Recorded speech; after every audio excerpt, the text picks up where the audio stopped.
Hi everyone. Today I have the good fortune to be speaking with Jamil Jivani. Jamil is a Torontonian.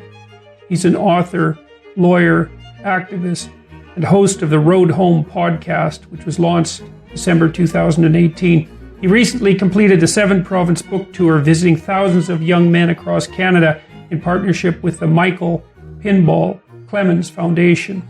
He's 31 years old, grew up in the Toronto area, raised by a single mother. Considered illiterate in high school at age 16, had the highest grades at Humber College by the age of 18, scholarship to Yale Law School by 22, was a lawyer by the age of 25. He's taught at Osgoode Hall Law School in Toronto, worked with J.D. Vance, author of Hillbilly Elegy, to start a nonprofit in Ohio, corporate lawyer at Tories LLP, leader of police reform and voter education initiatives.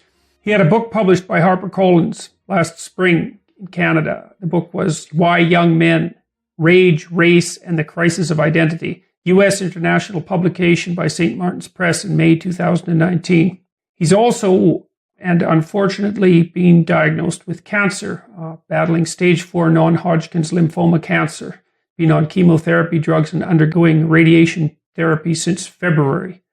So we have a lot of things to talk about, Jamil and I. So we're going to start conversing as a consequence. Thanks a lot for making the time to talk with me. Thank you for the invitation. So why don't we start with your book and your tour? The book came out actually just a month after I was diagnosed with cancer. So it's been a last year of a lot of highs and lows. Like the highs have been incredible because I've had the privilege of, like you, being able to go around and speak to people about my book and my ideas. Certainly not as large audiences as you have, but been able to go to places in the country that I think young men need to hear stories of self-empowerment and what individual agency can accomplish, and shared that experience with in areas where I think books are often not seen as relevant to the lives of everyday people. I think I've been able to learn a lot about the disconnect between the literary industry and everyday Canadians. And I think that's true in other countries as well, where books sometimes aren't written for an audience of people who might most benefit from those ideas. And I feel very privileged to have been able to go around and talk to people about the struggles young men face, the tools that are often given to them in terms of how to overcome those struggles, and also the tools they find in the absence of better options. It's been a heck of an experience. I think there's something very humbling about people caring what you think about anything. Quite honestly, there's a responsibility that comes with to take the opportunity of an audience and do something meaningful with it. And I've tried my best to do that with the book, and I'm excited to do that in other countries next year as well. So you said something interesting about books, and it's something worth delving into a bit. The number of people, the proportion of people who buy books is relatively small, and it's not like books are everybody's friend. So the active literate audience is actually a rather small minority of people. And one of the things that's quite cool about YouTube, let's say, and also about podcasts, is that it enables people who might be intimidated by books, but who are perfectly capable of understanding relatively complex ideas, to access them another way. And it is really too bad that reading is a minority taste, because, well, it's such an effective means of communication, but at least these other channels have been opening up. I agree. And I think perhaps most effectively, books are a conversation starter. The idea of putting ideas out there and then being able to go to a city you've never been before, and people have a starting point in which they can engage you and talk about their lives and your life and what's similar and what's different. That's maybe the most powerful part of a book to me. I actually think a lot about it in the sense of, the most read book, for example, like the Bible, and texts like that, which I think their greatest power is in trying to offer some sort of shared kind of moral universe for people of different backgrounds and ancestries and in different parts of the world to kind of come under, right? And I feel like with a book, you have that ability, I hope, which is to tell a story where you have no real say or power in who picks it up, but you hope that it's powerful enough and truthful enough that whoever picks it up is going to feel like they're part of that that conversation. So maybe you could outline for us the main points of your book and also talk about how it grew out of your experience. I mean, part of what's really quite remarkable about your biography is the apparent disjuncture between your status hypothetically as illiterate at age 16 and then, a very high academic achiever by the age of 18. So I'm curious about the interplay. I'm curious about that period, about how that happened and what it meant, but then also about the journey that you took, so to speak, on the road to writing this book. Yeah. When I was 16, I would maybe describe myself as someone who was in the depths of despair, right? I was a really angry person. My father had left my family. My mom was raising me and two younger sisters by herself.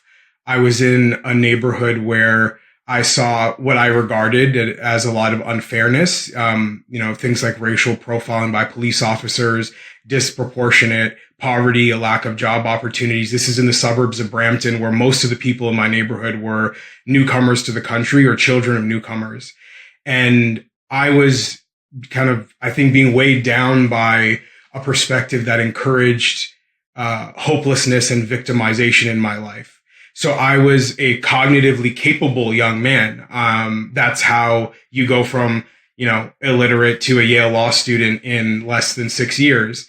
But what was missing was the desire to show that those good parts of me to anyone. What do you think it was exactly that produced that sense of despair that possessed you when you were 16? I mean, you outlined some of it. You lived in a neighborhood that was, an immigrant neighborhood, and you saw what you regarded as manifest social unfairness. But then it's obviously the case, too, that for some reason, when you decided to, I don't know if you dropped that idea or transcended it, you did something different, and all of a sudden your life took off in a variety of extremely positive directions. Like, how do you account for that initial possession by that set of ideas? And then, more importantly, how do you account for the fact that you somehow managed to, let's say, escape it?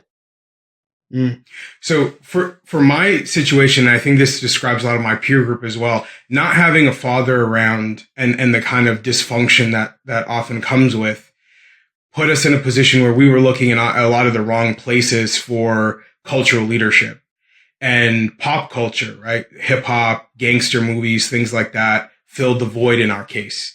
So the tools I was given to understand my life, to explain my frustrations, were tools that encouraged me to, I think, live with a certain kind of victim identity as my default, right? That I could, for example, believe that being a gangster and a criminal was acceptable for me and my peers because we experienced unfairness, right? The way the world treated us determined the kind of morals that we picked up. Right. So it's justifiable revenge in some sense against an unfair system, right? Yeah, or at minimum, it winds up becoming just you lower the expectations of yourself, right? You walk around thinking that what you know to be good is something that you don't have to achieve. You don't have to strive for goodness, because the world has put you in this unfair position, and therefore anything is possible. Okay, everything's fair game. Okay, so how much of that? I'm curious about that. I mean, it's a common human attitude to adopt that sort of perspective, and plenty of people have reason to be doubtful about the appropriateness or fairness of their life and their situation. But there's two things there that get tangled together, I think, and one is a sense of thwarted justice. Right, and that might be the optimistic viewpoint, that people look out in the world and they see that it's unfair and that bothers them morally. And there's nothing wrong with being bothered that way. But the problem, too, is that adopting that victimization stance, and worse, maybe adopting a stance that justifies a certain amount of antisocial or criminal attitude towards society, given its unfairness, also provides young people, let's say young men in this case, with an excuse not to do their best and not to put effort into anything. And I think that excuse is often masked by self-justification that's associated with that hypothetical striving for justice. Because it's one thing to be upset about social injustice. But it's another thing to use that as an excuse not to strive forward. And right, because there's a psychological element and a sociological element there that are at play. So tell me what you think about that. And then tell me how you progress despite having that attitude, accepting that attitude, or having it inculcated. Yeah, I think you're exactly spot on. You know, like later on in my life, when I was a university student, for example, I would hear all of the same arguments over again, but you hear them differently when you have the privilege and opportunity of being at a university, right? When you hear about how rigged the world is and that history is burdened you and opportunity is fleeting because of what you look like or where your parents come from. In a university environment, people take those as, they pat themselves on the back for making those assertions because they think they're virtuously looking at the problems of the world that we often overlook or take for granted. But when you're in the thick of it, when those problems are your life, when you have a choice to make every day, do I tell myself it's worth doing my homework and going to school, or do I just stay home and smoke weed in the basement? Do I make the effort to see how the little bit of agency I might have in a difficult circumstance could make the difference of where my life turns out? That's that's when those talking points become a potential, kind of poisonous moral environment for you to live in, because there's a psychological concept that my friend JD writes about in Hillbilly Elegy in the context of poverty in Appalachia, called learned helplessness, right?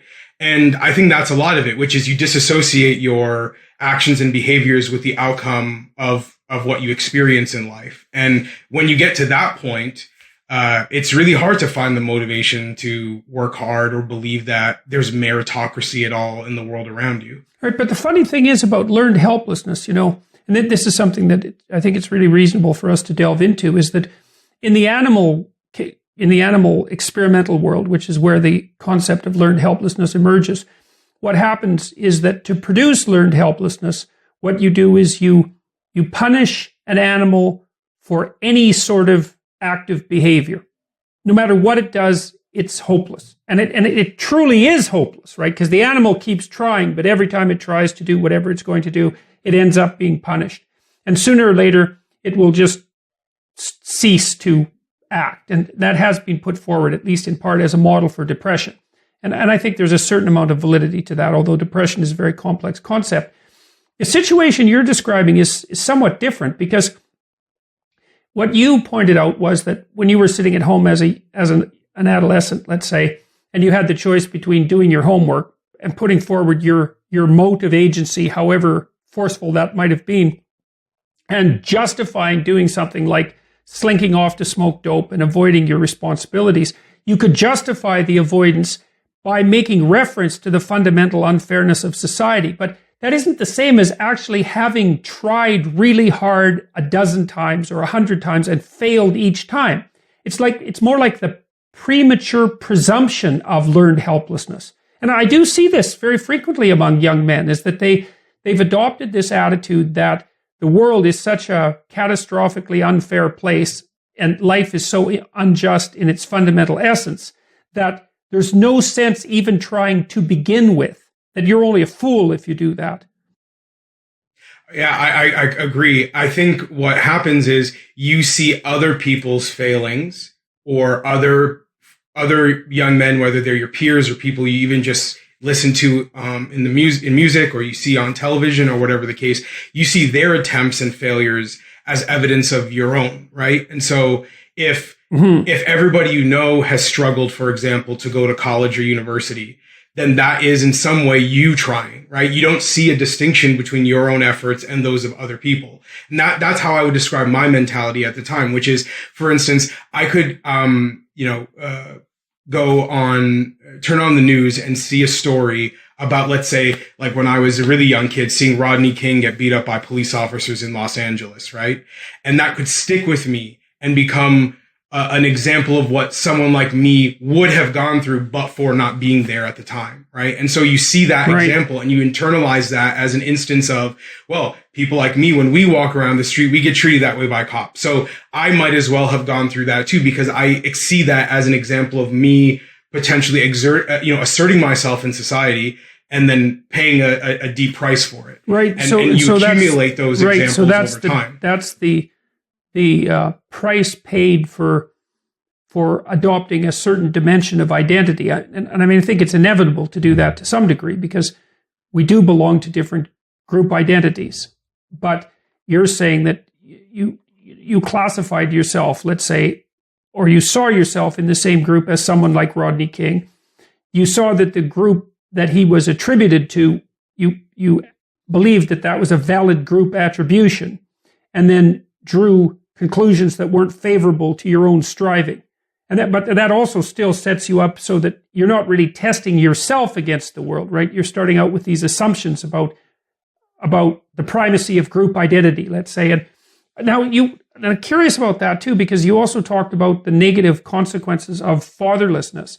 And so I'm inferring from that you see a link between the presence of a father and an antidote to that socialization by what? By popular culture group identity? Something like that? I mean, we know that fatherlessness isn't good for people by any measure. It's a catastrophe.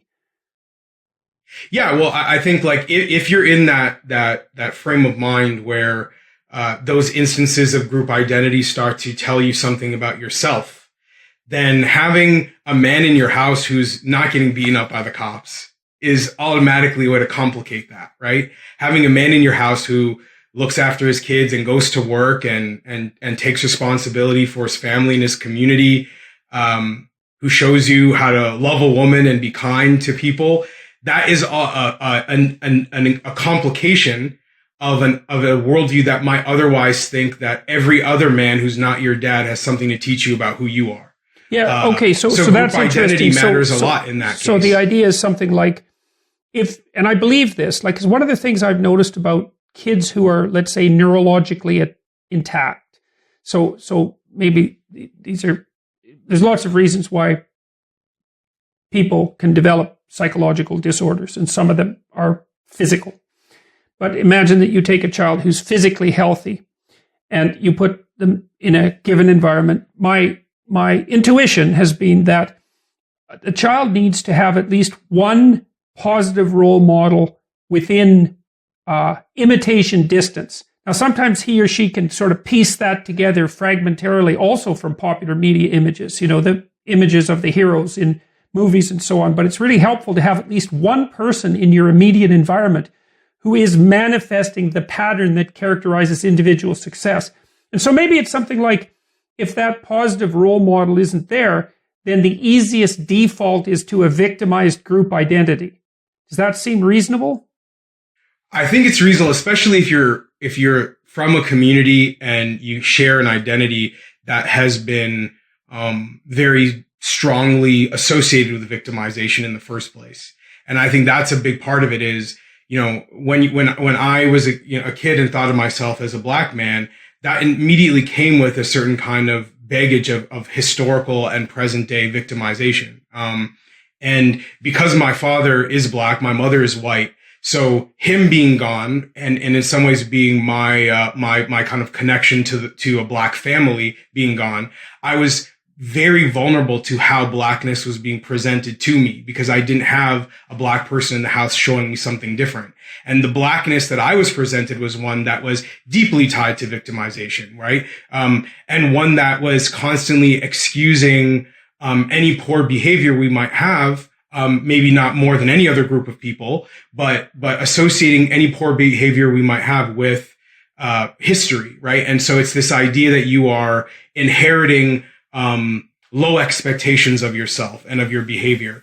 And you don't know what it would look like to look in the mirror and not see a victim. Right. What would that even be? Right. And it also provides that avenue for justification that we already described. And so, okay, so let's look at this two ways. Well, there's an old psychoanalytic idea, of secondary gains.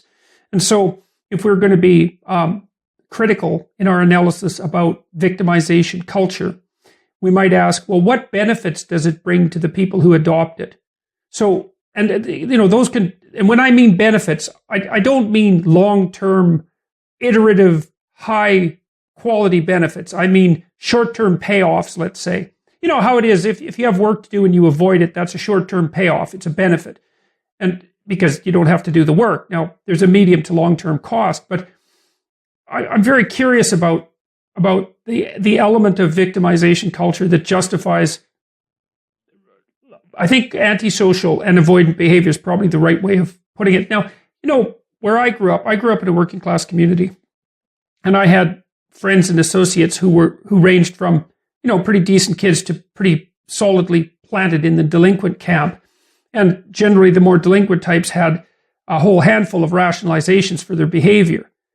And it's very dangerous to have those rationalizations at hand, because most forms of antisocial behavior, or avoidant behavior for that matter, are very bad medium to long-term strategies.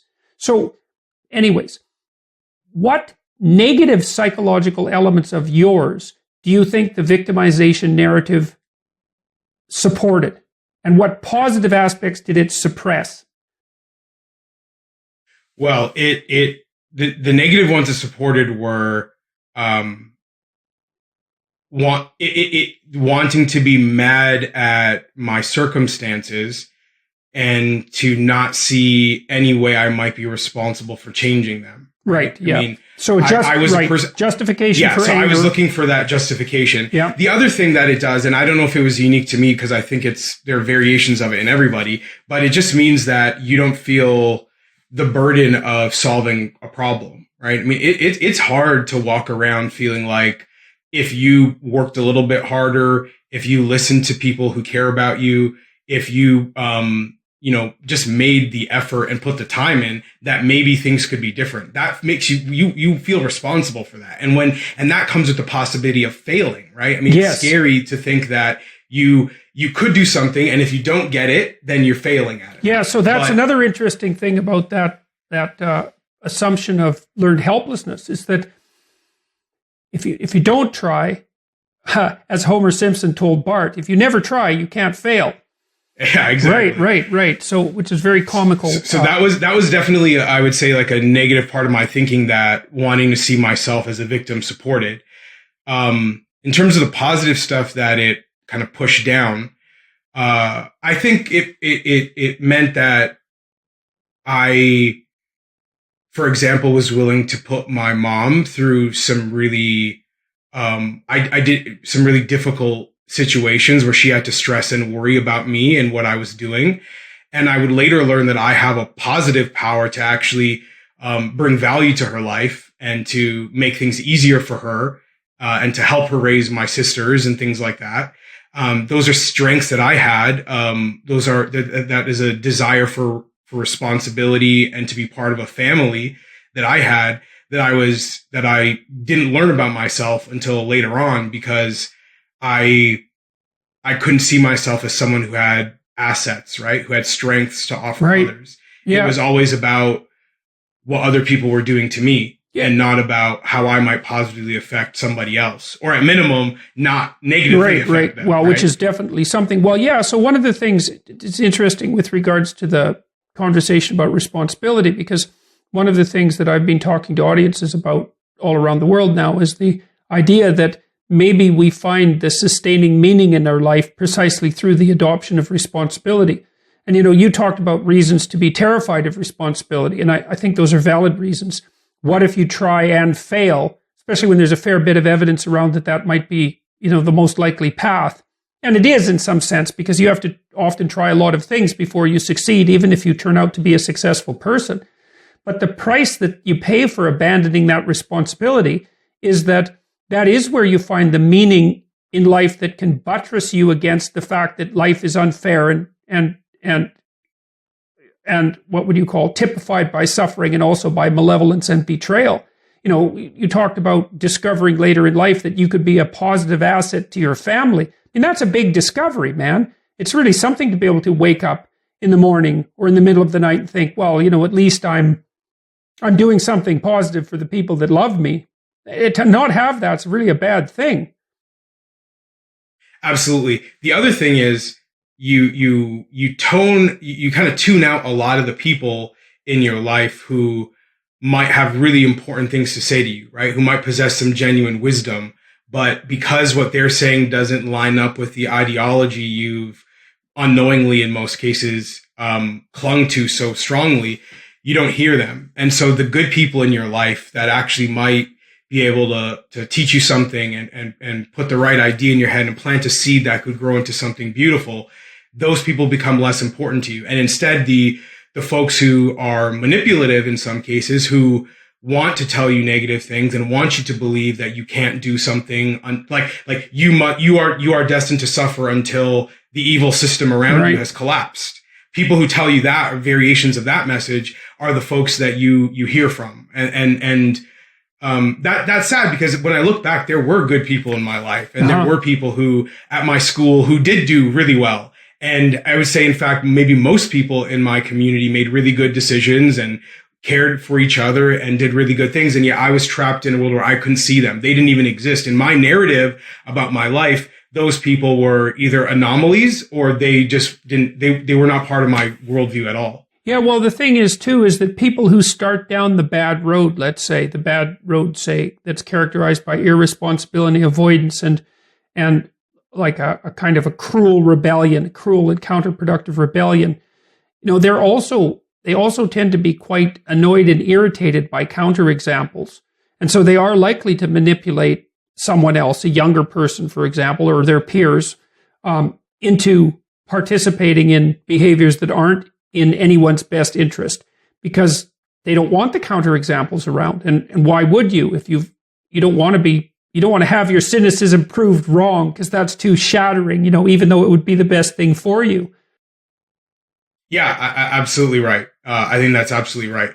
And the transition I wound up experiencing, where I get out of high school and kind of find my voice, comes out of some things that were completely, unintentional, right? So I get to this point in grade 11 after I rewrite the literacy test that we have to take in Ontario public schools. I am finally considered literate, so that means I can finish high school. And I get very desperate to earn money, because I didn't see a future where I could earn money legally. I thought I would have to be a criminal, and I genuinely believed that was my destiny. And so I come close to buying a gun, and I ask a friend for it. He quotes me a price. He says, "Let me know when you want it." And I go home on a day where I thought I was going to feel like $1 million, because I finally had this tool of a criminal enterprise that I had been looking forward to. And I wind up just like crying my eyes out, and I was devastated, and I was scared. And I thought, if my mom found out I had a gun, she might give up on me and disown me. I was really angry. So that's interesting. So part of what called out to you when you were making what would have been a life-changing decision was the violation of the intimate relationship that you had, the love that you had, that your mother had bestowed on you. So you felt deeply, by all appearances, that you were betraying that. What else brought you to tears? Because you said, you thought that one possibility was that you'd feel somewhat triumphant at finally managing this task and joining the cast of outcasts, but that isn't how your conscience responded.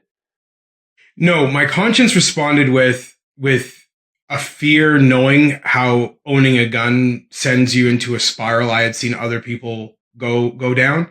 When you own a gun as a young man, especially if you intend to use it, you wind up having problems with people who have guns. And all of a sudden, just to walk around the street, you feel like you have to carry a gun on you for your own safety. Like, if you look at the lives of young men who wind up either victims or perpetrators in inner city gang violence, those are often young men who are committing what they call retaliatory violence, right? It is a web of responding to trauma and killings. And I was very scared I would be in the middle of something like that. The other thing that really bothered me was a concern that I was so angry at police officers for how I had seen them treat my father when I was a kid, and the treatment that I had experienced in terms of being followed around at the mall or followed home from the bus stop, and seeing things like I mentioned, the Rodney King beating, and having that be part of how I saw how the world worked, and it presented a certain kind of almost like a disturbing rite of passage, right? As a Black man, I felt like, well, when that happens to you, that means you're growing up, because people are supposed to think you're dangerous and a criminal. And so yeah. Well, the thing is, there's even something about that that's true, because I think that people are supposed to think that you're dangerous when you grow up. The question is, what do you do with the dangerousness? So there isn't, because you don't want to be naive and weak. It's not helpful. Absolutely. But there has to be a path. There has to be a pathway to strength that isn't associated with catastrophe.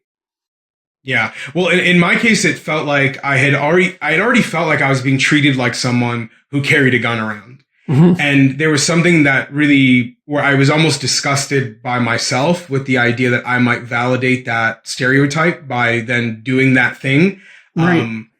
And so there was this like conflict. It was a mix of shame that I felt, right? A mix of fear and a certain sense of worrying that I might never be able to come back from that decision. And so what the positive effect all of that had on me is I wound up isolating myself from my social network. Like all the friends I had who I had spent years talking tough with and sharing, gangster fairy tales and things like that, I wound up just not being able to show my face around them. Like I was scared they would think I was a punk, I'm a chicken. So you decided not to purchase the gun as a consequence? I did not, no. Okay, and so and my life changed really quickly, because all the people I was skipping class with, I didn't want to see anymore, and the people I was smoking drugs with, I didn't want to hang out with, and the people who, I wasted so much of my time with, the people who we cultivated that kind of victimization identity together, no longer were part of my life, except for a few outliers, and so I unknowingly put myself in a situation where I could just think about the world differently. And I started to go to class seriously for the first time. And I wasn't a good student overnight. Like I had to do day school and night school to graduate on time. And I just so badly wanted to get out of that building of the high school. So I just left. And the way to leave was to get my credits. So I graduate. I wind up at Humber College in one of the transfer programs. Well, let's go through that in a bit more detail, because it's really quite a remarkable story. So you had a choice point in your life, and the choice point was whether or not you were going to, become armed and dangerous fundamentally. Yeah. And take that particular path, and you decided not to. You had a crisis of conscience. You decided not to, and that allowed you or forced you, hard to say which, to alienate you from your peers. But that must have been very lonesome. Like, how did you put up with that? Yeah, it wasn't easy. And this is actually one of the hardest things that I talk about with young men who are going through similar experiences as I'm describing in terms of negative peer pressure. It's really hard to accept being alone. And I don't know why I was able to do it, quite honestly, because I look back and I think I'm not sure at 31 I could do it. Yeah, so right. Exactly. That's exactly why I'm 17. asking. It's quite, because it's a huge transformation, not only to start buckling down at school, especially at that age, because you had 16 years of not being disciplined, let's say, and also isolating yourself from your peers at a point where arguably there's nothing more important than that peer association. So, and what did your mother make of this? I mean, all of a sudden you weren't seeing your friends and you were studying. I mean, she must have been shocked. I'm not sure she knew what was going on, to be honest, because we didn't communicate much. Like, we lived in the same house, but she was so busy just trying to, get to the next day and pay the bills and make sure we had a house and everything we needed, that I didn't really have an adult in my life who was providing any supervision, right? Right. For example, my mom never signed off in all 4 years of high school. She never signed off those papers you're supposed to sign acknowledging you saw your kid's report card, because I would just forge it and bring it in. And she never said anything because she wasn't paying attention.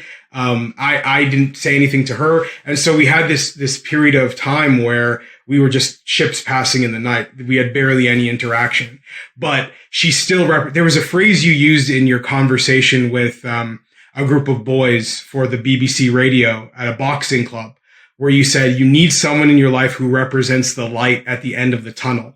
Yeah. And that's what my mom was to me. Like, even when we didn't talk, even when I was angry at her for picking my father and putting me in a situation where I had a parent who rejected me, and I resented her for it. And yet she still had this belief in me that never went away. This belief that some point Jamil could be better than he's proven himself to be. Right. And so she was okay, that so light. that's interesting. So it wasn't just her, it was also the fact that you had someone around that actually had more faith in you than you did. Exactly. Yeah. Mm-hmm. And I think that's such a key part of I agree, what man. young You people really need that from a parent, eh? If you get that from both parents, you're unbelievably fortunate, but you desperately need it from at least one person. Someone's got to believe in you. Yeah. So that the reason I get comfortable, I guess, with loneliness is, you know, and this is, I think, the role that the internet, I think, still plays in people's lives, which is when you break away from us, from an in-person social network at a school or a workplace or whatever the case, the internet becomes a place where you can find an alternative social network. And in my case, I was on these like hip hop message boards all the time when I was a kid. I was always online reading about hip hop and like conspiracy theories. And I got caught up in a lot of like Nation of Islam doctrine and propaganda. And those ideas weren't especially helpful, to be honest. In some cases, I think they delayed my ability to shake off the victimization identity I had adopted. But what it did do for me was it just gave me an alternative place to belong. And so those became the social networks I had, were online relationships. And I think that was part of how I was able to adjust away from my friend circle, was that I just had a bunch of stuff on the internet that I could go to and feel like I was connecting with people in another way. Okay. Now you said something interesting. You said that you really wanted to get out of that building. And they're speaking about your school, but the way that you chose to get out was to graduate and pass, was to accomplish the tasks. Now, why in the world did you decide that that was a good idea? I suppose that's also because I wasn't sure what else I would do. Like at the point, you know, I was a kid who I did my grade 10 career project, my careers project, saying that I was going to be the Canadian Suge Knight, right? Who's a gangster who started a record label that produced Tupac and Snoop Dogg and these guys. That's what I thought like my future was going to be like. And when that gets like taken from you because you realize you're not, this game of chicken you've been playing with yourself, you're going to lose it. And so you get off the train tracks. You don't really know what else to do. And I just thought I have to just walk the path that was available to me, which was just go through school and get it done. That's a brilliant observation, I think, because one of the things that people have often asked me when they're directionless is, well, what should I do? And the answer is, well, you take the best path that's laid out ahead of you, right? If you don't have an option, staying where you are, staying in despair and not moving forward is a very bad option. If you have a bad pathway forward, or a suboptimal pathway forward, let's say, but it's at least forward, then that's the one you should choose. And so you decided that you were going to buckle down and get the hell out of school, and you were going to do it by passing.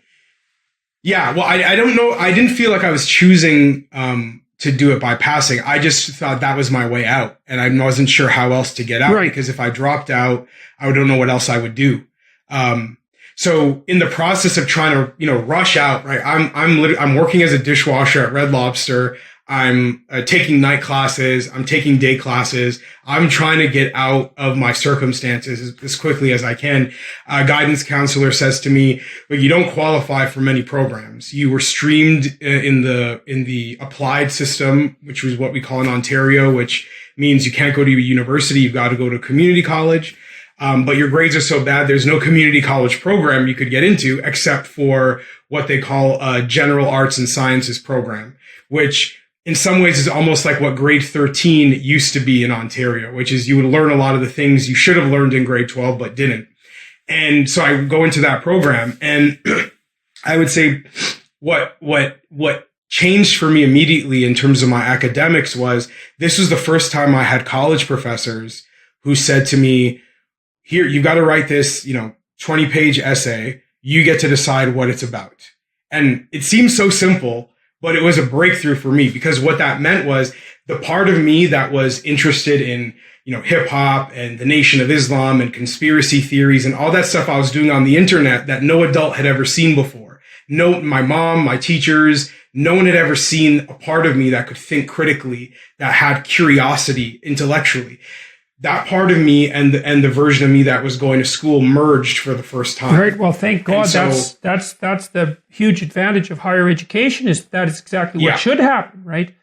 So, absolutely. Yeah. And that's what I try to tell young men all the time is, like, you might be going through a hard time in high school, and it's hard sometimes to know how life is going to be different if you just stay the course, because you have no reference point to explain it.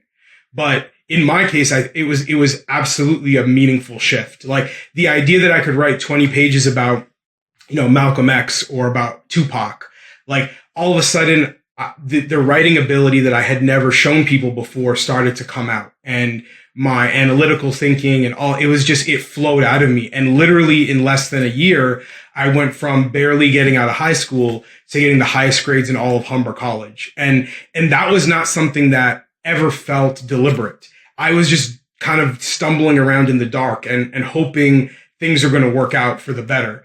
My mom, for example, when she came to my graduation at Humber, like, she was shocked that I got the President's Medal for highest grades. Like, she had no idea that I was actually a completely different person by that point.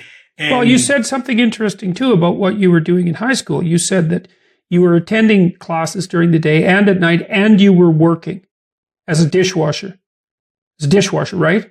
Yes. Yeah. Okay, so that's interesting, too, because one of the things that's very useful, I think, to point out to people who are in a situation that's analogous to the one that you found yourself in, is that there is something to be said for trying to make yourself so busy that it's absolutely ridiculous. To take on a big burden, that's part of that burden of responsibility. It's like, okay, can I go to school during the day? And can I go to school at night? And can I also work at a job? Can I do all that? Because the answer is, I've seen this time and time again with undergraduates who start to work in my lab. It's like they're already taking a full course load and they're busy. And some of them also have work. They have part-time jobs, and then they come and work in the lab. And so then they're so busy that it's just ridiculous. And then they have to get organized and they can't waste time. And their grades almost inevitably go up, not down. Yeah. And it's one of those things where before you get to a point where you get busy like that, you have no idea you're capable of accomplishing so many things. And then it starts to become normal to achieve, right? It's normal to say, oh, I could set out and accomplish something in a given day or a given week. Well, it also becomes something that's really interesting to experiment with, because once you start realizing that your capability for responsibility exceeds your original expectations, you start to become curious about what the limitations of that are. It's like, oh, turns out I can do a lot more than I thought I could, or that people told me I could, or that I was willing to believe. Well, how much more could I actually do if I really got my act together and got disciplined? It's like, there's a purpose. It's like, what are you made out of? And how do you find out? And I think you really need to find that out you certainly have to find that out as a young man. You probably have to find that out as a person in general, but it's absolutely crucial for young men to find out that there's far more to them than they think. And you can't find that out without burdening yourself. You're right. And it's the opposite of what we were talking about earlier in terms of that fear of failure, right? Because it's saying, I'm going to push myself to the limit and explore where that line of failing is. And because you're not running from that line. No, you're running towards it. Where it exists. Absolutely. Yeah. And the funny thing is about running towards that line is that as you walk towards it, it recedes. And as you get more disciplined, the probability that you'll fail gets smaller and smaller. Perfect example of the pathology of avoidance, right? Because avoidance of that just makes you weak. Yeah, absolutely.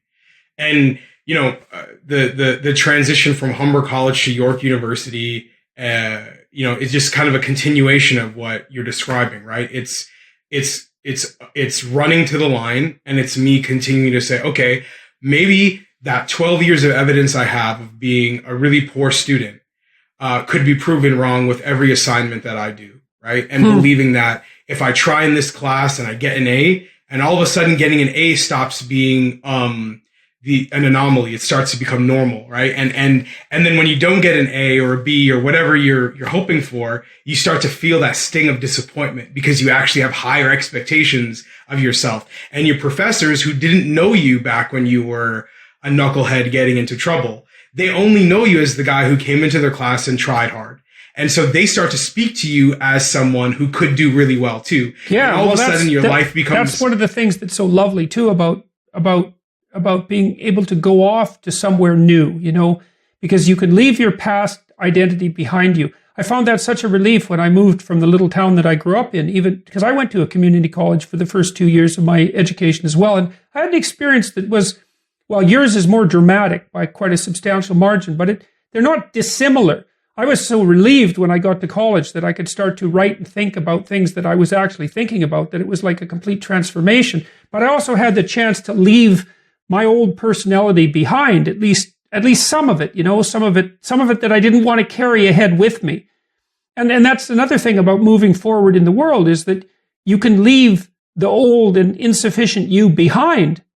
And that can be hard on you and hard on people around you too. But man, it's such a relief. It's such a, well, it's life itself, I would say. It's the opposite of despair. I think that's absolutely right. And I as much as you can create the circumstances for that to happen in your life, even if you don't have a chance to move somewhere new or go to a new school or get a new job, but just convince yourself that renewal is something you get to decide and get to control. I mean, it's so powerful. Right, well, that's the opposite of being a victim, is to notice all of a sudden that you have the capacity to transform yourself, despite, at least to a large degree, despite external circumstances, or sometimes even as a consequence of leveraging them, because it isn't always obvious that having an impediment is a catastrophe. Sometimes it's a what would you call it? It's a call to action. It's a challenge. Absolutely. And in some ways, the challenging periods of my life that we've covered provided a roadmap for what I would do with the remainder of my academic career, which is I would pursue opportunities where I could imagine going back in time and solving some of the problems I had experienced, right? And that I studied international development and nonprofit management at York. I went and did a law degree because I thought the law was relevant to my life, and insofar as it made a difference in how I wound up and how some of my peer group did, in that I was lucky to not be involved in the legal system. So yeah, I mean, it was a call to action for me, and I think it gave me the motivation, but also the toughness I would need to push forward and do things that, you know, I had good reason to believe were impossible. You know, because the victim narrative is something like, well, you're so little compared to what's arrayed against you in all of its historical catastrophe, right? Which is like the evil father. You're so little that you don't have a chance. And that's not good, because you're not that little, and what's arrayed against you isn't that big. I mean, it's not that it's not big, because it is big, but it's that you're nowhere near as little as you might have been enticed to think. Exactly. And I think what you're describing is very, like, I think most people hear that and would agree with you, but they just selectively apply it to different people in our society. Like, they want to tell some of us, because of our circumstances, that that's less true for some than others. And that's what, yeah, really, well, that's the sort of thing that really makes you wonder where the true racism is. Yeah. And you know, and as I travel around Canada and I go to other countries and I speak to young men who are in some cases very difficult circumstances, I see over and over again how they're being denied that belief, that they're being told that belief is somehow competing with recognition of unfairness. Yeah, right? I heard that described as John Henryism. It's a new form of pathology identified by psychologists, is the belief among minority young men that personal effort and sacrifice and responsibility will actually produce positive outcomes.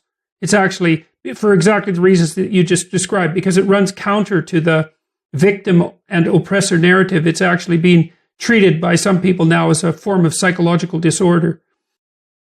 Wow. Yeah. Well, wow. Yeah. And that, like, And when you say those things, right, when you go to people who are in difficult circumstances and remind them, even to some small degree, that individual agency might matter, right, that it could affect their outcome, that they're not destined to a life of suffering. There are a lot of people who get threatened by that, right? Yeah. I mean, they feel like you are undermining the narrative that they desperately want to be true, which is that young man has to suffer until everything else changes, right? That until we get rid of capitalism and patriarchy and white supremacy and all these other evils, right? Quote unquote evils of our society, that you cannot have a good life until that is first dealt with.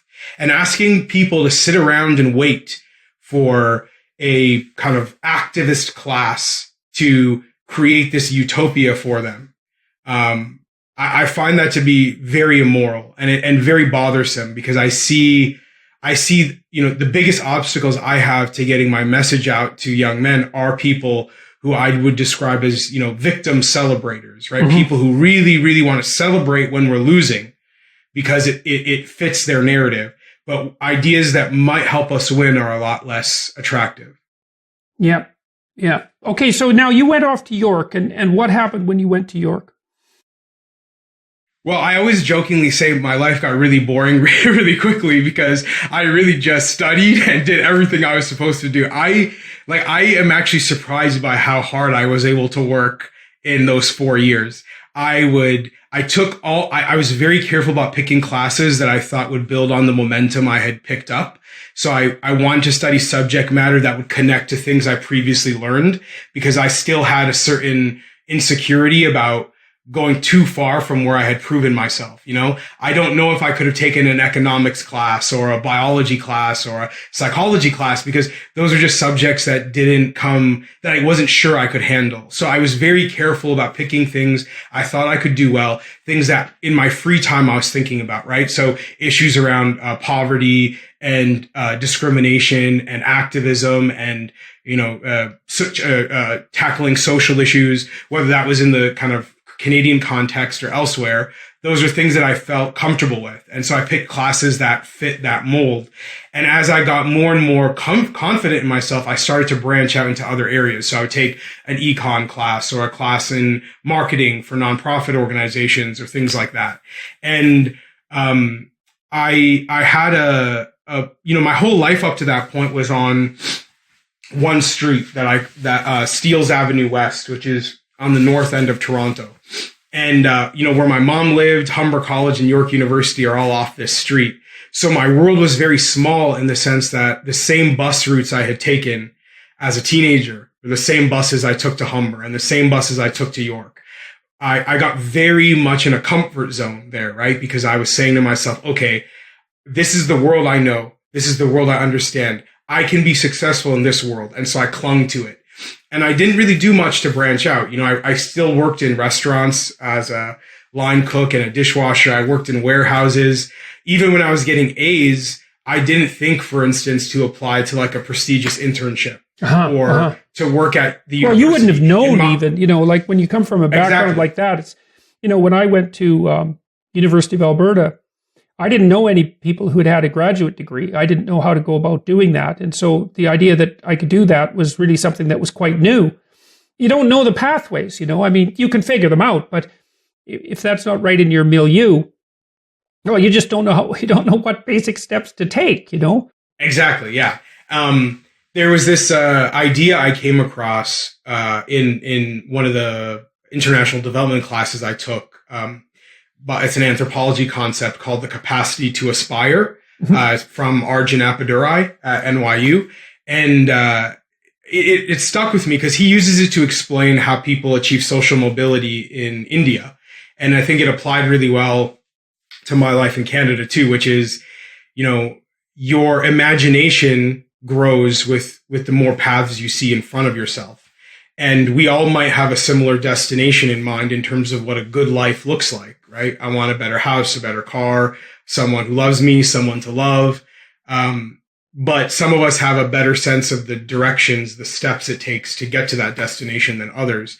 And that idea stuck with me because it helped explain both the difference between myself and some of my peers in university who were more accustomed to opportunity, but it also explained the difference between me and my friends who were not in university and were not making some of the good choices I was, and we're still dealing with the consequences of how we grew up. Well, I have this program that I developed with my colleagues called Future Authoring Program that helps people develop a vision for their life along some of the dimensions you mentioned, but then also to put together an implementable strategy.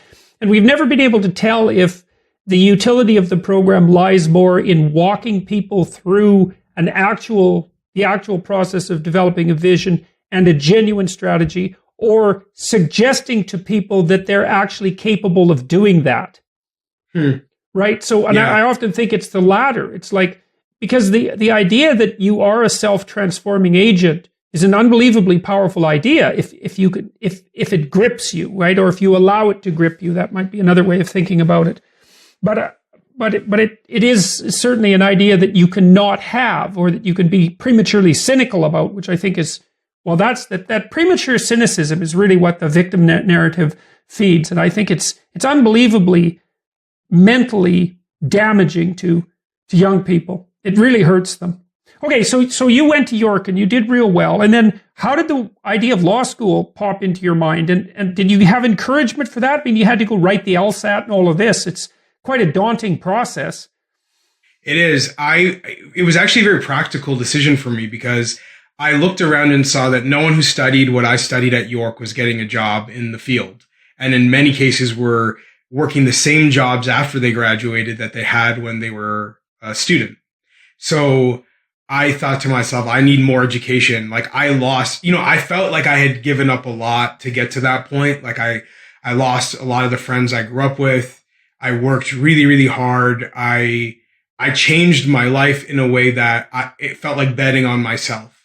And I was starting to become nervous that the bet might not pay off if I'm 22 with a university degree and no job, but I have a bunch of debt, right? And so law school and business school were the things that I thought about in terms of they're playing on some of my strengths in the sense that I can read and write well, but they seem very practical in that they lead to a job. Like they're supposed to prepare you for actual work. And I wound up writing the law school admissions test first of the two. And I did really well, kind of shockingly, to be honest. I did not expect to do so well. It was the first standardized test I'd ever done well on. And I was just, and to the point where I did not write the business school test because I was like, didn't want to test my luck too many times. I just thought, okay, like take what you can get, and then because my whole life was on Steeles Avenue West, I was expecting to go to the law school at York. Like that was just, it fit where I was comfortable. I knew what bus I would take to get there. The limited set of experiences I had made, like even going to University of Toronto seemed like a foreign world to me. The idea of going downtown was like, this is just not a place where people like me should be hanging out. I just didn't feel comfortable there, And so I thought I was going to apply to York, and if I had been admitted there, luckily I would have definitely gone. But I had this like chance meeting with a history professor, David Blight at Yale, where I was there's a town in southern Ontario called Buxton, North Buxton, which was founded by families who came to Canada from the Underground Railroad. And they host a conference every year at one of the churches that they set up. So I was presenting some research I had done on Black Canadians at this conference, and this Yale professor who was the keynote showed up early enough to hear my presentation. And after I was done, he walked over to me and he said, "Wow, that was really good. What are you going to do after graduation?" And I said to him, I wrote the LSAT. I think I'm going to go to law school. He said to me, "You should apply to Yale." And I thought, like, this guy was a superhero to me because he was teaching at a university that I'd only seen on television, Yeah. And so in my mind, it was like, I said to him, like, "Are you sure?" Like, and he was like, he's like, "Yeah, I think you'd be a competitive applicant." And I was like, wow. So yeah, no kidding. Wow. Eh? Yeah. Like his belief in me in that chance interaction where I've never seen him since, like but we only interacted for a couple of minutes, but that meant so much that I thought, wow, if this guy thinks that I have that ability, I might as well apply to Harvard and Columbia and all these other schools because, I mean, he knows what he's talking about, right? He's this like superhero from Yale. And so I apply everywhere and I get in everywhere. And Jesus, that must have been a shock. Yeah, it was like winning the lottery. Like I just, yeah, no kidding. I was, yeah, yeah. And like, you know, and then being able to tell my mom that not only did I get into those schools, but, you know, their generous financial aid policies would mean that we would actually be able to afford it, meaning we wouldn't have to pay anything because we had no money, was just like I think like everything she ever wanted for me came true in that moment, you know, and it was a really, yeah, it was just a special day. Yeah, no kidding. That's quite the miraculous situation that is, man. Yeah. And it's one where I consider myself very lucky and fortunate to be able to have walked down that path. Yeah, well, brave too, man. You did do the applications. You put in the work. You know, like there's good fortune there for sure, but it's not like it's not a lottery. Well, it is in a sense. But you bought lots of tickets and you. That's true. Yeah. you gotta buy a lot of tickets to win that. That's lottery. Right. That's right. True. That's right. Yeah. And you know, as I described, you know, the bet I made on myself, it paid off, right? I mean, the idea that I would ever be like, I now would have an education where I could choose the job I had and I wouldn't just be, given whatever was available to me. I mean, that is really what I was looking for, right? Like that kind of stability where I could say, I'm an employable person. The financial challenges my mom went through, I will not have to go through. And I might even be able to do something for her and other people. Right. No kidding. There's something, man. That's what attending Yale meant for me. So now then you went to Yale. How'd you do at Yale?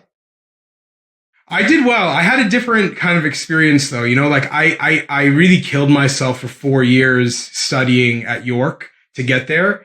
And part of the appeal for Yale to me was, you know, I had read those stories by, you know, Bill Clinton, where while he was getting a law degree, he was actually living in New York or Arkansas or in London. Like Yale was a place where if you didn't want academics to be your primary focus, you could be doing other things.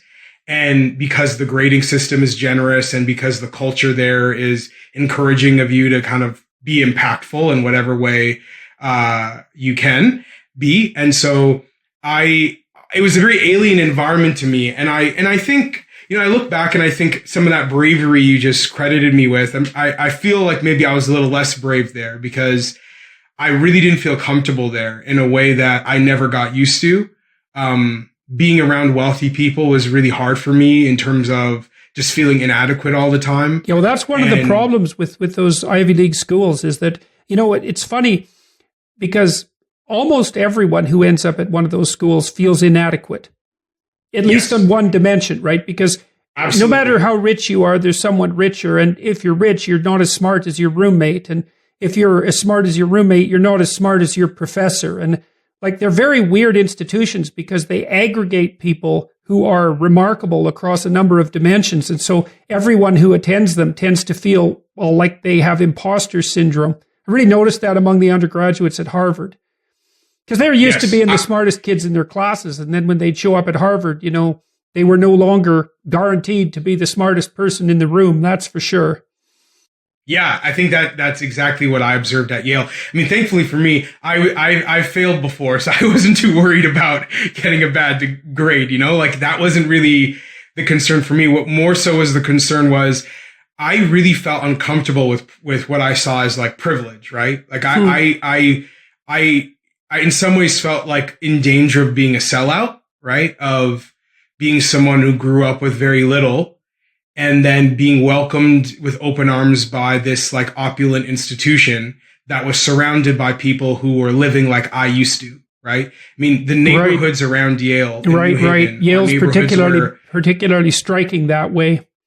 And absolutely, yeah. And so, you know, I would walk around campus and walk out of campus and I would see that young men living like I used to live would be stopped by Yale security all the time or would be treated in a very hostile way anytime they came too close to some of the Yale buildings. And it just, I was really unsure what to do with that.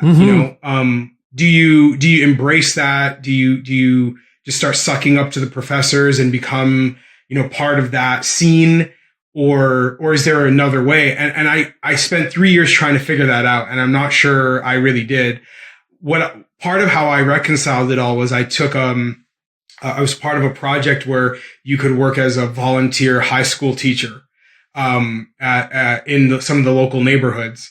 And so I used to teach constitutional law to grade 11 and grade 12 kids at some of the rougher high schools. And that was my way of feeling like whatever Yale was giving me, I was immediately trying to give it back to somebody else. I didn't know how else to well, that seems like a good approach. How did that work out for you? Well, it worked out well in the sense that I did get a lot of, unique and amazing opportunities as a Yale student. And I think, have the chance to be useful to a lot of other people at the same time. So the balance, I think I was able to strike it. But I certainly look back and think, if I was a little bit more prepared, if I knew people who could have introduced me and oriented me to that environment, I think I could have gotten more out of it in the sense that I would have known what actually mattered. Like you spend, just as you described that collection of remarkable people who've done so many things. Part of how they cope with their inadequacies or their feelings of inadequacy is they are so prone to groupthink, right? Because the way you deal with feeling inadequate is to just try to be like everyone else, but better, right? And so you wind up in this like for example, Yale prides itself on the diversity of its student body coming into an entering law school class, right? So all the different schools they went to and their experiences and the countries they've worked in and all that. And yet more than half of Yale students will have the same job when they graduate. They'll be law clerks working for a fancy judge somewhere. Sure. And then most of those people will then go on to work at a fancy law firm. And so it is this process where if you come in from a different place, and you try to resist the groupthink, you're going to inevitably graduate feeling like you missed out because you're going to be reminded of all the amazing things your classmates are doing. And you're not sure if walking a different path is going to pay off for you, right? You're thinking to yourself, well, I didn't take that clerkship. I didn't take the job at the fancy law firm in Manhattan. Am I going to kick myself for that for the rest of my life? And that was what was weighing on my mind when I graduated. Like I was so stressed out because I was like, am I going to regret how I played this hand, Okay, so what happened? I want to talk a little bit more about what happened after you left Yale. You ended up at Torrey's eventually. But I articled there. But I also wanted to turn the topic to something slightly darker as well. I mean, you've also been suffering from a very, what would you call it? Well, a burdensome illness for the last year, burdensome and terrifying illness for the last year. And I wanted to touch on that at least a little bit because it's a hell of a second part to the story that you just told, right? Because you emerged from a very desperate initial orientation to a degree of remarkable success, I would say, academically and practically. And then you got walloped. It's like you've done all this work, and you've put yourself together, and you've helped put the world right, and you've changed your attitude. And then all of a sudden, when things are going well for you, you get cut down. And I want to go back to that. I want to go to that, and because I'm curious about how you're coping with that and how you're managing it. But let's talk about what happened after you left Yale first. Well, when I left Yale, I tried to work in the corporate world and do the community service and kind of activist work that I was really passionate about. Because Canada is a hard country. I mean, one of the biggest differences I would say between coming back here after graduation versus staying in the US is where you can create a career for yourself. There's just a lot more options in the US to be a professional advocate for youth, or to work on some of the issues we're describing at a research center, or to do, this and that. In Canada, there's few options. A lot of them are government oriented, which is something I've always been a bit cautious of. I'm not a big fan of how top down a lot of Canada works because of the power our governments have. And so I had a hard time feeling like I fit in. So the way I thought would work best for me, the honorable way to approach that problem in my mind was I'll earn my keep with a management consulting job or a corporate law job, and then work with youth and work with police officers to change policies and things like that on the weekends and in the evenings. And I did that for a couple of years, and it was exhausting. I mean, it was hard to do everything. And I wound up taking a job teaching at York University because I thought it was a way for me to do those things I was passionate about full time. I found out, as I'm sure you know, that universities also are not places that you get to always focus on being useful to other people. The work I wanted to do, I had a hard time balancing with the expectations of playing up to kind of university politics and, doing research that or being tempted to do research I didn't think would actually be helpful to anyone. And being part of academic pursuits that I don't think are immediately relevant to people in our society who would benefit most from quality research.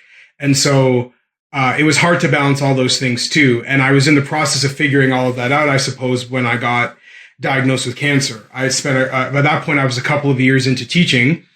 And it happened at a time where I was already hoping to kind of rethink what I would be doing with my career because I didn't feel like university life was the long-term solution for me.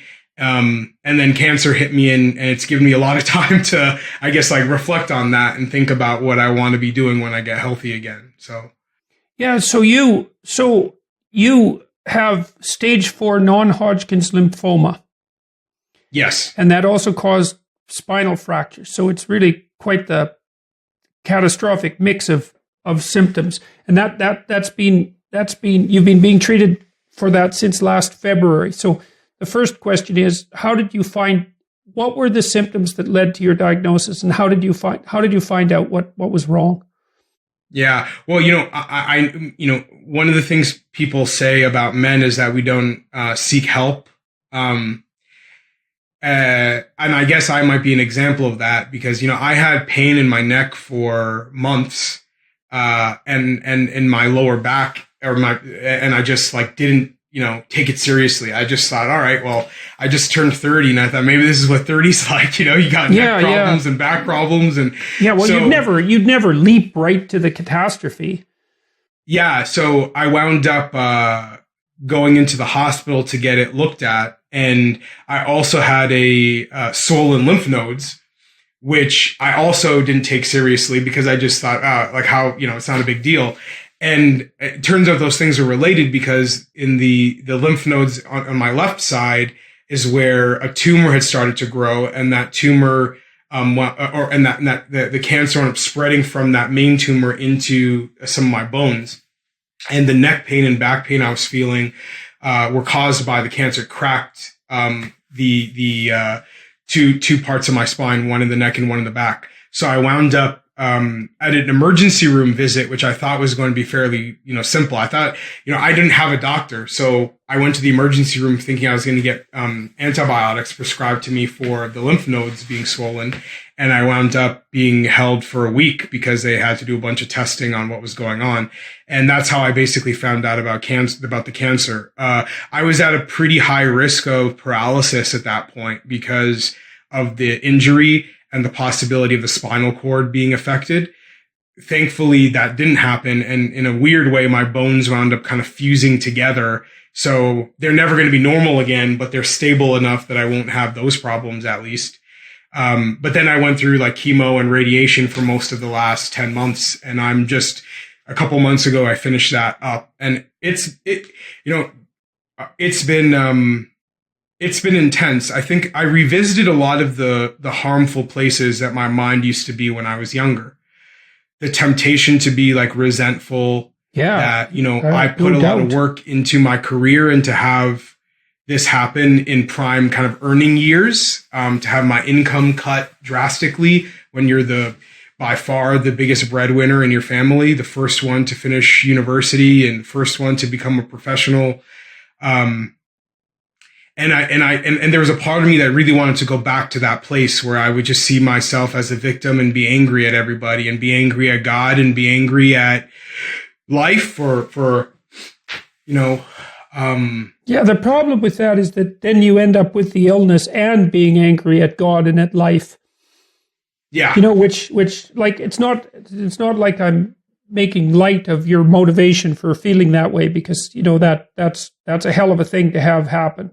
And it's a blow that would destabilize anyone. And the fact that you started revisiting that same dark place is anything but surprising. I think what's surprising mostly is that you didn't stay there.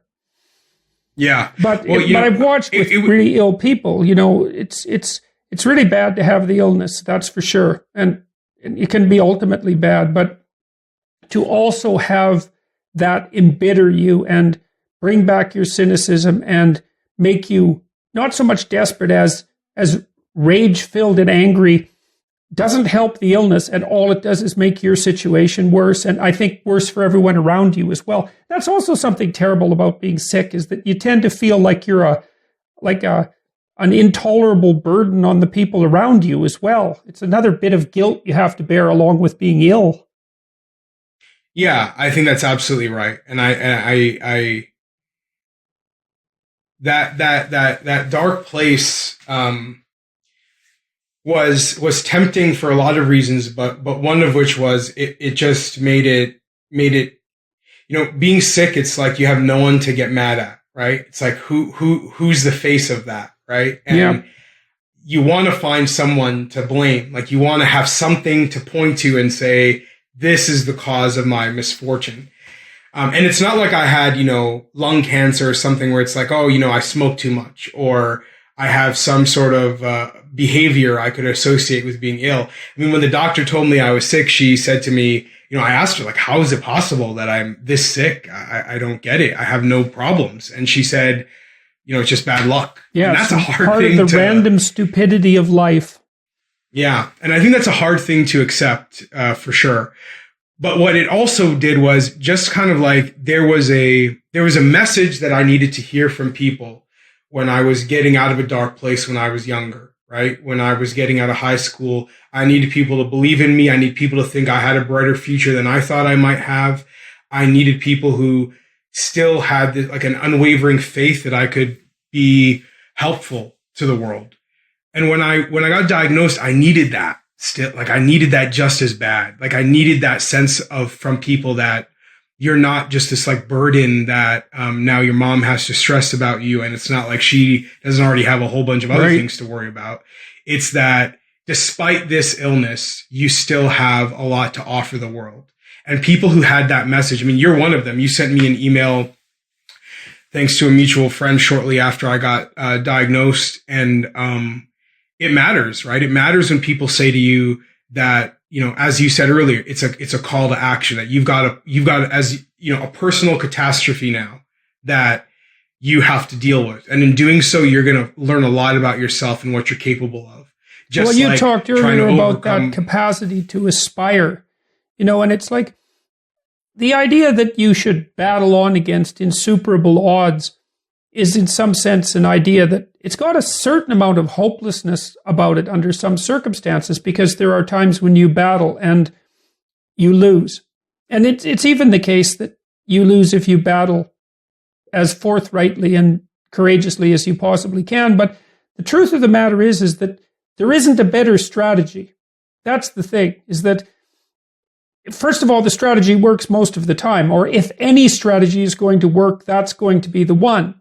And nothing is certain in life, and so not every strategy ever works 100% of the time, but it's still the best you have. And you decided, apparently, to rescue yourself from the second descent into the hole of hell of despair, let's say, to continue to try to aspire forward despite the fact that you'd been thrown another tremendous obstacle. Yeah. Well, what's been really good for me is I've really focused on being around people who have their own challenges, you know? And I credit a lot of the young men I've spent time with since my book come out for putting my mind in a place that was actually positive and productive. You know, I spend time with boys who are going through the challenges I had when I was a kid, far worse in many circumstances. I spend time with people who are fighting poverty or abuse, kids who are in the foster care system, kids who have not even a mom that I was blessed to have, right? And being around those young men who've come out of jail and are trying to do something different, young men who are figuring out how to grow up on the spot because they now have a kid they have to be worried about, right? I mean, being around those young men in every city I've been able to travel to has really made it hard for me to feel sorry for myself, and also hard for me to discount what, you know, I don't know where my physical health goes from here. I'm still not, you know, in remission yet, but it's really hard for me to put myself at the center of a victim narrative, which I know is tempting. And I've talked to other cancer patients who are similarly tempted to look at life that way, and to say, there's still a bunch of young men who I could be useful to. Yeah. And the idea that I might say something to a guy who just got out of jail, or a guy who doesn't think he can be a good student, or a guy who, you know, is in a university where he feels in over his head, and that maybe I could say something that could change how he thinks about himself and put his best foot forward. Like, that's been worth living for, quite honestly. And that makes the cancer feel so irrelevant by comparison. Yeah, well, that's a hell of a thing to have accomplished as far as I'm concerned, but I think it's dead right. You know, I mean, life is a hopeless business and we all die in the end. The question is, what do you do? What do you do in the interim? And everything that you can do to put things in a more positive place is a credit to your integrity, fundamentally. And it's integrally associated with the meaning that does sustain you in very dark times. Absolutely. And I think that, you know, the confidence that I had in, you know, individual agency and personal responsibility, and the power of how you choose to think about the world and how you interpret the adversity you go through. The confidence I had in that from growing up and from the academic research I've done and the life I've lived has only grown exponentially since I've been sick, because I now see it in my own life on a regular basis, but I also get to see it in people who are facing far more severe physical challenges than I am. People who I share a hospital room with, or people who I see when I walk, you know, through the cancer center. And it's like, and I see what they have to tell themselves, you know, the rules they have to live by to have, to get through the challenges they face on a day-to-day basis and get to somewhere positive and constructive. And, that's, you know, it's incredibly inspirational, and it certainly makes it me, you know, frankly, the limited patience I had for people who undermine or want to downplay the importance of that way of looking at life and that way of orienting yourself to the world. That patience is far thinner than it was before. And it wasn't like I was very tolerant of that, you know, before I got sick either. Well, you know, it seems to me that that's probably a pretty good time to bring this discussion to a close. What do you think? What else? Is there anything else that you have to tell people? I mean, I'm kind of curious about how you've had the opportunity to talk to all these young men, or how you've taken that opportunity. Well, a lot of it has been, you know, people who read the book and want me to come speak to students or youth that they work with. But it's also been because a couple of charities, Big Brothers Big Sisters and the Pinball Clemens Foundation, both of whom work with young men across Canada and also in the United States and other countries, they've organized opportunities for me to come speak to young men who they think would benefit most from hearing from me. Young men who are struggling to find their way, who are having a hard time in school, who don't have parental support or mentors. So that's where a lot of the opportunity comes from, is, you know, people who, I guess, feel like my story does resonate or would resonate. I think a lot of it is people who also recognize the institutions they're part of might not always understand young men or know how to respond to their needs. Because, and this is a problem that you've tackled head on in many cases, I think they recognize a need to encourage young men to do well, but don't know how to do it, because the conversation around encouragement of men has in my view, been undermined and poisoned in many ways. I mean, even we have a prime minister here in Canada, Justin Trudeau, who, goes to international summits and recklessly speaks about men using, the buzzwords that he thinks are going to get him an applause. Yeah, that's when he was talking about the dangerousness of working men. Exactly. Yeah, I know. I mean, it's absolutely appalling. Yeah. Well, when you live in a country where that passes as leadership of your nation. Yeah. No kidding.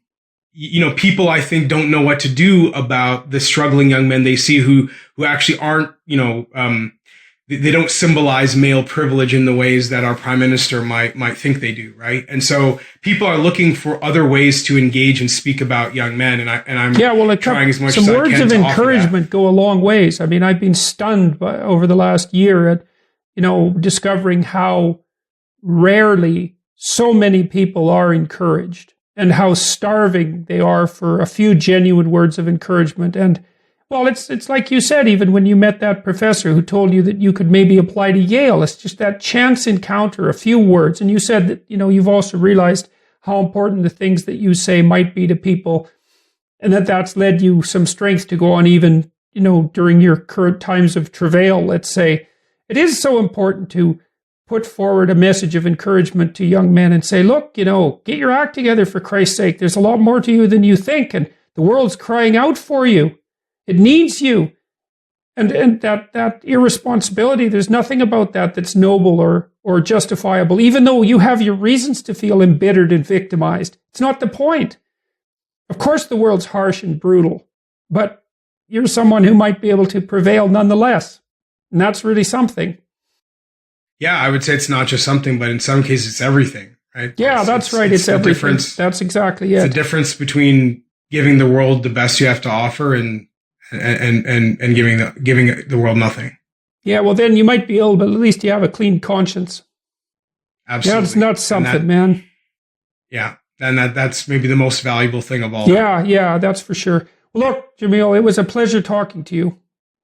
Same to you, Dr. Peterson. Yeah. Thank you for your time. Look, and I'm best luck. I'm hoping things go well for you. But it's a remarkable story that you told. It's really something on multiple dimensions. And so, like, more power to you as far as I'm concerned. And I hope that lots of people watch this and realize that, like you did, that there's a hell of a lot more to them than meets the eye. I hope so too. Good. I hope we meet again. Me too. Thank you, Dr. Peterson. You bet, man. Good talking with you. Hey, let's take a look at your book one more time. Okay. Okay, here it is. All right. Available in Canada now and the US and other countries next year. Great. Why Young Men, Race, Identity, and... Rage, Race, and the Crisis of Identity. Why Young Men, Rage, Race, and the Crisis of Identity. Yeah. All right. Well, I hope you get a massive boost in sales as a consequence of our discussion. Thank you. I hope so too. All right, man. All right, take care. Give your mom a hug for me. I will do that. She'll be very glad to know that we had a chance to talk about her too. All right. Ciao. Take care. If you found this conversation meaningful, you might think about picking up Dad's books, Maps of Meaning, The Architecture of Belief, or his newer bestseller, 12 Rules for Life, An Antidote to Chaos. Both of these works delve much deeper into the topics covered in the Jordan B. Peterson podcast. See jordanbpeterson.com for audio, ebook, and text links, or pick up the books at your favorite bookseller. I hope you enjoyed this podcast. If you did, please leave a rating at Apple Podcasts, a comment, a review, or share this episode with a friend. If you didn't like it, don't leave a review. We're trying to keep it at 5 stars. Thank you. Next week's podcast is going to be a 12 Rules for Life lecture from July 28th, 2018, recorded in Edmonton, Alberta.